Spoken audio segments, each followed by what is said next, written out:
আগে ওযু অবস্থায় লা ইলাহা ইল্লাল্লাহর জিকির করলে কি হয় শুনলে আশ্চর্য হয়ে যাবেন। বিশ্বনবী মুহাম্মদ সাল্লাল্লাহু আলাইহি ওয়াসাল্লাম বলেন আফজলুয যিকরি লা ইলাহা ইল্লাল্লাহ। বিশ্বনবী মুহাম্মদ সাল্লাল্লাহু আলাইহি ওয়াসাল্লাম বলেন জিকিরের মধ্যে উত্তম জিকির হলো লা ইলাহা ইল্লাল্লাহ। লা ইলাহা ইল্লাল্লাহ যদি এক পাল্লায় করা হয়, তাম দুনিয়া যদি সাত আসমান সাত জমিন এক পাল্লায় করা হয়, এই লা ইলাহা ইল্লাল্লাহর পাল্লাই ভারী হয়ে যাবে। সূরা আহজাবের 41 নম্বর আয়াতে আল্লাহ পাক রব্বুল আলামিন বলেন ইয়া আইয়ুহাল্লাযীনা আমানু যকুরুল্লাহা যিকরান কাসীরা ওয়াসাব্বিহুহু বুকরাতাও ওয়া আসীলা।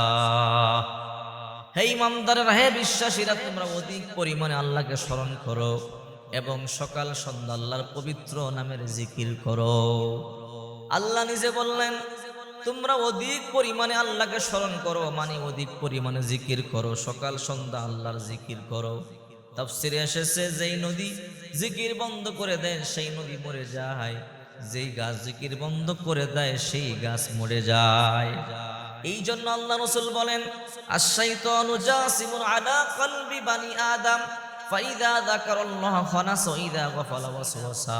প্রত্যেকটা বনি আদমের কলবের মধ্যে শয়তান বসে আছে, হাঁটু গেড়ে বসে আছে।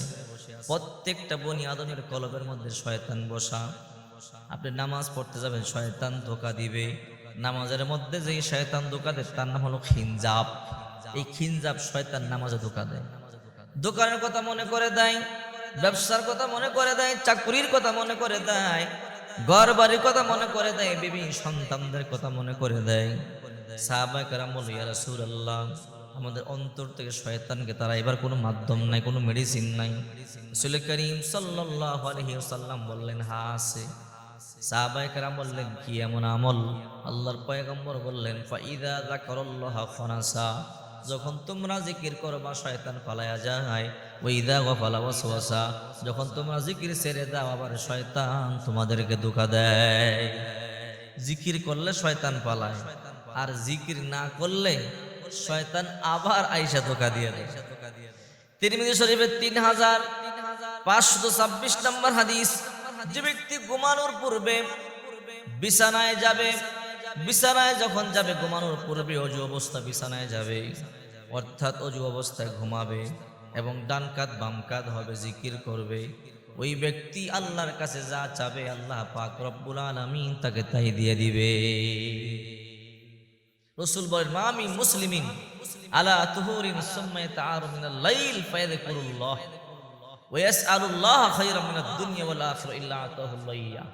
আল্লাহর হাবিব বলেন ওযু অবস্থা রাত্রেবেলা ঘুমালে, ঘুম থেকে জাগবার পরে যদি একটু জিকির করো, আল্লাহর কাছে হাত তুলে যা চাইবা আল্লাহ পাক রব্বুল আলামিন তোমাকে তাই দিয়ে দিবে।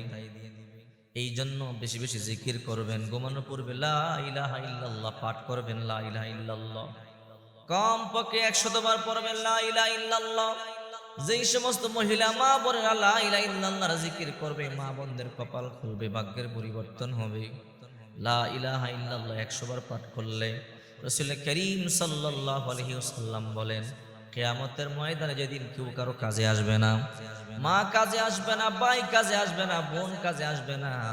ইয়াউমা ইয়াফিরুল মারউ মিন আখি ওয়া উম্মিহি ওয়া আবি ওয়া সাহিবাতিহি ওয়া বানি লিকুল্লি ইমরিইন মিনহুম ইয়াউমা ইযিন শাআনু ইউগনি। ওই দিন মা পরিচয় দিবে না, বাবা পরিচয় দিবে না, ভাই পরিচয় দিবে না, বোন পরিচয় দিবে না। ওই কিয়ামতের ময়দানে তারা হাসতে হাসতে আল্লাহর তৈরি জান্নাতে যাবে। দৈনিক কমপক্ষে 100 বার লা ইলাহা ইল্লাল্লাহ পড়বেন, সম্ভব হলে বেশি পড়বেন।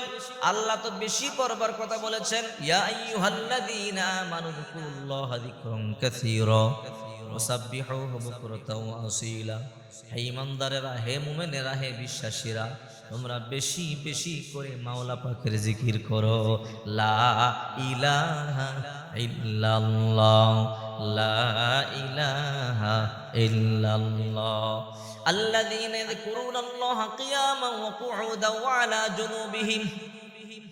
জমিনে এমন কিছু পাগল আছে দাঁড়ানো অবস্থায় মাওলার জিকির করে, বসা অবস্থায় মাওলার জিকির করে, এমন গ্রীষ্ম অবস্থায় মাওলার জিকির করে, 24টা ঘন্টা শুধু মাওলার জিকির নিয়ে ব্যস্ত থাকে।